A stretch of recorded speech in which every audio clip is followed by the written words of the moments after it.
नमस्कार मंडळी, श्री स्वामी समर्थ. स्वागत आहे तुमचं माझ्या यूट्यूब चॅनलवरती. आजचा दिवस तुम्हा सर्वांना खूप छान सुखाचा समाधानाचा जाऊ देत हीच मी स्वामींच्या चरणी प्रार्थना करते आणि आजच्या या नवीन व्हिडिओला सुरुवात करते. पण त्या अगोदर तुम्ही माझ्या चॅनलवरती जर नवीन असाल तर चॅनलला पण लगेच सबस्क्राईब करा आणि कमेंटमध्ये श्री स्वामी समर्थ लिहायला अजिबात विसरू. उद्या 2 एप्रिल वार आहे गुरुवार आणि या दिवशी आलेली आहे हनुमान जयंती. आणि दरवर्षी चैत्र पौर्णिमेला हा सण साजरा केला जातो, कारण धार्मिक श्रद्धेनुसार भगवान हनुमानांचा जन्म या दिवशी झाला होता आणि म्हणूनच हा दिवस शक्ती, भक्ती, धैर्य आणि बुद्धीचे प्रतीक म्हणून ओळखला जातो. चैत्र पौर्णिमेच्या दिवशी भगवान हनुमान हे आई अंजनी आणि राजा केसरी यांच्या पोटी जन्मले आणि त्यांच्या जन्मदिवसाला साजरी करण्यासाठी भक्त विशेष पूजा करतात, ज्यामुळे नकारात्मक ऊर्जा दूर होते, घरातील सर्व दुःख दूर होतात आणि भक्तांचे जीवन सुख, शांती आणि समृद्धीने परिपूर्ण होते. रामनवमीनंतर लगेचच हनुमान जयंती येते आणि या काळात राम आणि हनुमान यांच्या अतूट नात्या संबंधाचे स्मरण करून भक्तांचा अहंकाराचा त्याग करून भक्ती मार्गावर चालण्याची प्रेरणा मिळते. भगवान हनुमान हे चिरंजीवी असून संकटमोचक म्हणून ओळखले जातात, कारण ते त्यांच्या भक्तांच्या हाकेवर धावून येतात आणि संकटातून त्यांना बाहेर काढतात आणि त्यांच्या भक्तीने केलेले उपाय नक्की फलित होतात. या हनुमान जयंतीच्या दिवशी काही प्रभावी उपाय देखील केले जातात. आज मी तुम्हाला एक अतिशय प्रभावी असा उपाय सांगणार आहे, जो तुम्ही गुरुवारी हनुमान जयंतीला करू शकता.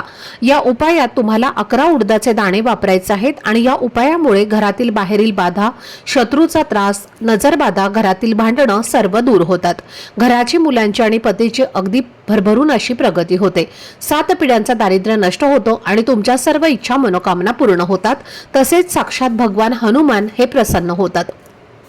आता हा उपाय कुठे करायचा, कोणत्या वेळी करायचा याबद्दलची संपूर्ण माहिती आजच्या व्हिडिओमध्ये मी तुमच्यासोबत शेअर करणार आहे. त्यामुळे व्हिडिओ हा स्किप न करता शेवटपर्यंत नक्की पहा, जेणेकरून तुमच्यापर्यंत योग्य ती माहिती पोहोचेल. आणि तुम्ही माझ्या चॅनलवरती जर नवीन असाल तर चॅनलला पण लगेच सबस्क्राईब करा आणि बेल आयकॉनला पण प्रेस करा, म्हणजे मी जेव्हा कधीही नवीन व्हिडिओज अपलोड करेन त्याचं नोटिफिकेशन सर्वात आधी तुम्हाला मिळेल आणि तुमचा एकही व्हिडिओ हा मिस होणार नाही. तसेच हाईप बटनला देखील क्लिक करा. तर आजच्या या व्हिडिओमध्ये मी तुम्हाला एक अतिशय प्रभावी असा उपाय सांगणार आहे, जो आपण 2 एप्रिलला गुरुवारी हनुमान जयंतीच्या दिवशी म्हणजेच उद्या करू शकता. आणि हा उपाय केल्याने तुमच्या आयुष्यातील सर्व अडचणी, संकट, बाहेरील बाधा, शत्रूंचा त्रास, नजरबाधा आणि घरातील भांडणं दूर होतात. तसेच घराची, मुलांची आणि पतीची प्रगती भरभरून होते आणि भगवान हनुमान आपल्या भक्तांवर प्रसन्न होतात. जरी हनुमान जयंती आपण 2 एप्रिलला साजरी करणार असलो तरी या व्रताचा प्रारंभ 1 एप्रिलला सकाळी झालेला आहे आणि 2 एप्रिलला सकाळी हा संपणार आहे. आणि या दिवशी आपण उपवास करून हनुमानांची भक्ती केल्याने त्यांचे आशीर्वाद अधिक प्रभावी ठरतात. हा उपाय तुम्ही सकाळी किंवा संध्याकाळी कधीही करू शकता दिवसभरामध्ये. फक्त तुम्हाला या उपायासाठी 11 उडदाचे दाणे एका ठिकाणी ठेवायचे आहेत. जर तुम्ही हा उपाय पवित्र मनाने केला, विश्वासाने केला तर तुमच्या घरातील आणि जीवनातील सर्व अडथळे दूर होतात आणि बजरंगबली नेहमी तुमच्या पाठीशी उभे राहतात. कधी कधी आपले प्रयत्न कितीही खरे आणि मेहनतपूर्वक असले तरी सुद्धा मनोकामना पूर्ण होत नाहीत किंवा घरामध्ये पैशांची अडचण, नोकरीतील अडथळे, व्यवसायातील अडचणी, अपूर्ण कामे किंवा कोणाची वाईट नजर लागल्यामुळे सतत समस्या येत असतात. पण या हनुमान जयंतीला जर तुम्ही हा उपाय केला तर तुमच्या सर्व इच्छा मनोकामना नक्की पूर्ण होतील आणि जीवनात आनंद, शांती, समृद्धी आणि प्रगती नांदेल. तर हा उपाय करण्यासाठी तुम्हाला सकाळी लवकर उठायचं आहे, स्वच्छ स्नान करायचं आहे आणि स्नानानंतर आपल्या देवघरातल्या देवांची विधिवत पूजा करायची आहे. जर तुमच्या घरात हनुमानांचा फोटो किंवा मूर्ती नसेल तर तुम्ही मंदिरामध्ये जाऊन हनुमानांची पूजा करू शकता, कारण हिंदू धर्मग्रंथामध्ये असा काही उल्लेख नाही की स्त्रिया किंवा पुरुषांना हनुमानाच्या मंदिरामध्ये जाण्यास मनाई आहे. भगवान हनुमान हे सर्व भक्तांवरती समान कृपा करतात आणि स्त्रिया किंवा पुरुष सर्वजण मंदिरात जाऊन श्रद्धेने पूजा करू शकतात आणि या उपायाने तुमच्या जीवनातील सर्व संकटे नष्ट होतात, भांडणं कमी होतात आणि घरात अखंड सुख आणि समृद्धी येते. आता हा उपाय करण्यासाठी तुम्हाला एक मातीची पणती घ्यायची आहे. त्यामध्ये मोहरीचं तेल घालायचं आहे. मोहरीचं तेल नसेल तर साधं तेल घाला आणि त्या दिव्यामध्ये तुम्हाला थोडीशी चिमूटभर पिवळी मोहरी किंवा काळी मोहरी टाकायची आहे. मोहरीचं तेल असेल तर मोहरी टाकण्याची गरज नाही. त्यानंतर काय करायचं आहे तर तुम्हाला 11 उडदाचे दाणे घ्यायचे आहेत.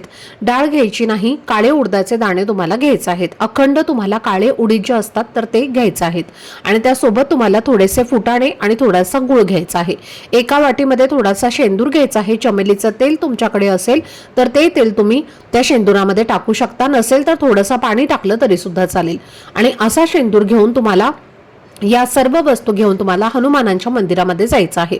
आता एकही असं गाव नसेल की जिथे हनुमानांचं मंदिर नसेल. प्रत्येक गावामध्ये मारुतीचं मंदिर जे आहे तर ते असतंच. तर तिथे मंदिरामध्ये तुम्हाला जायचं आहे आणि गेल्यानंतर सर्वप्रथम तिथे तुम्हाला दिवा जो आहे तर तो प्रज्वलित करायचा आहे. दिवा प्रज्वलित केल्यानंतर तुम्हाला शक्य असेल तर तुम्ही बघा रुईच्या पानांची माळ सुद्धा घेऊन जाऊ शकता. तर ती माळ तुम्हाला घालायची आहे आणि त्यानंतर तुम्हाला शेंदूर जो आहे जो तुम्ही घेऊन गेलेला आहे, अगदी 5 बोटं का होईना शेंदूर जो आहे तर तो तुम्हाला मारुतीला लावायचाच आहे. त्यांच्या पायापाशी लावला तरी सुद्धा चालेल, अगदी थोडा का होईना नक्की लावा. तर पहा, या दिवशी जो व्यक्ती बजरंग बलीला शेंदूर लावतो त्या व्यक्तीच्या सर्व इच्छा मनोकामना या पूर्ण होतात असं म्हटलं जातं. म्हणून थोडासा शेंदूर नक्की लावायचा आहे. गुळ आणि फुटाणे अर्पण करायचे आहेत आणि त्यानंतर 11 काळे उडीद जे आहेत तर ते तुमच्या उजव्या हातामध्ये घ्यायचे आहेत आणि जय श्रीराम जय श्रीराम श्रीराम जय राम जय जय राम या मंत्राचा 11 वेळेला जप करायचा आहे. आणि हे 11 काळे उडीद जे आहेत तर ते तुम्हाला बजरंग बलीला म्हणजेच मारुतीला अर्पण करायचं आहेत. अर्पण करताना डायरेक्ट समोर तिथे करू नका, एखाद्या पेपरवरती तुम्ही अर्पण केले तरीही चालतील. आणि त्यानंतर तिथेच मंदिरामध्ये बसून तुम्हाला एक वेळेला हनुमान चालीसेचं पठण करायचं आहे. आणि दोन्ही हात जोडून आपल्या आयुष्यात ज्या काही समस्या सुरू आहेत, जी काही संकट आहेत तर ती दूर होण्यासाठी आणि आपली इच्छा मनोकामना ही पूर्ण होण्यासाठी मनोभावे प्रार्थना करायची आहे. या दिवशी बघा हनुमान चालीसाचा पाठ करण्याला खूप जास्त महत्त्व आहे. या दिवशी अनेक जण बघा 100 वेळेला हनुमान चालीसेचं पठण करत असतात, संकल्प करतात. जर आपण या दिवशी अखंड ज्योत लावून हनुमान चालीसेचं पठण केलं तर बजरंग बली हनुमान चालीसा जी आहे तर ती स्वीकारतात आणि आपल्यावरती कृपा करतात. आणि म्हणून या दिवशी किमान 1 वेळेला 5 वेळेला 7 वेळेला किंवा 11 वेळेला अशा क्रमाने जेवढा तुम्हाला होईल तेवढ्या वेळेला हनुमान चालीसेचा पाठ जो आहे तर तो आवर्जून करायचा आहे. आणि असा हा छोटासा उपाय जो आहे तर तो तुम्हाला उद्या गुरुवारी हनुमान जयंतीला करायचा आहे. तर पहा, काळे उडीद जे आहेत ना तर त्या या ज्या वस्तू आहेत तर त्या हनुमानांना अत्यंत प्रिय आहेत. आणि या दिवशी काळे उडीद हे भक्तिभावाने आणि श्रद्धेने भगवान हनुमानांना अर्पण केले तर त्यांची अपार कृपा जी आहे तर ती आपल्याला प्राप्त होते. त्याचबरोबर या दिवशी तुम्हाला संध्याकाळी 6 ते 8:30 या काळामध्ये आपल्या घराच्या मुख्य प्रवेशद्वारावरती एक मोहरीच्या तेलाचा दिवा लावायचा आहे. मोहरीचं तेल नसेल तर साध्या तेलाचा दिवा लावा आणि त्या दिव्यामध्ये तुम्हाला 11 काळ्या उडदाचे दाणे टाकायचे आहेत.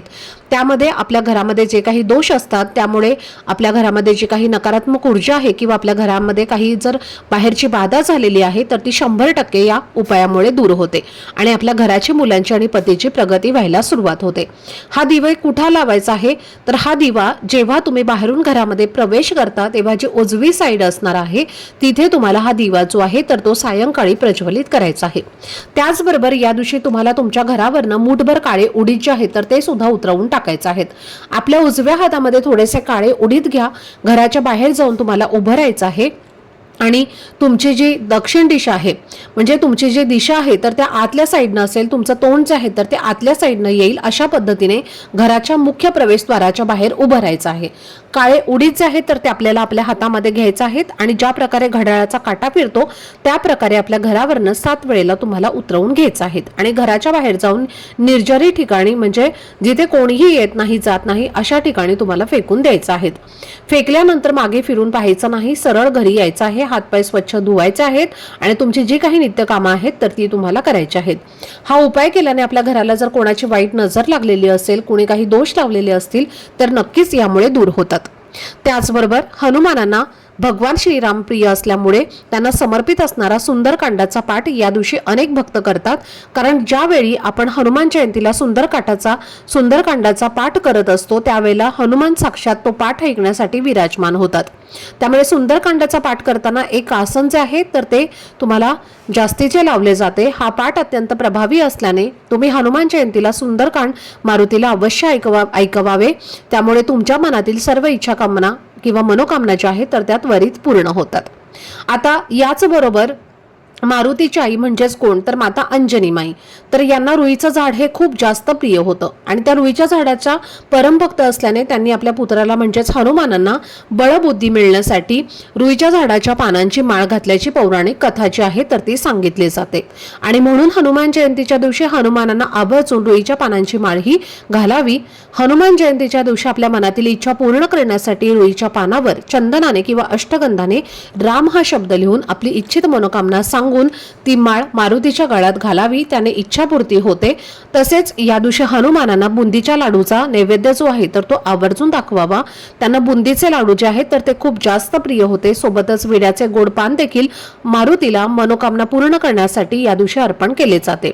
जर खरंच तुमची एखादी इच्छा अपूर्ण असेल आणि ती पूर्ण व्हावी असं तुम्हाला वाटत असेल तर या दिवशी नक्कीच तुम्ही विड्याचं गोड पान जे आहे तर ते मारुतीला अर्पण करायचं आहे.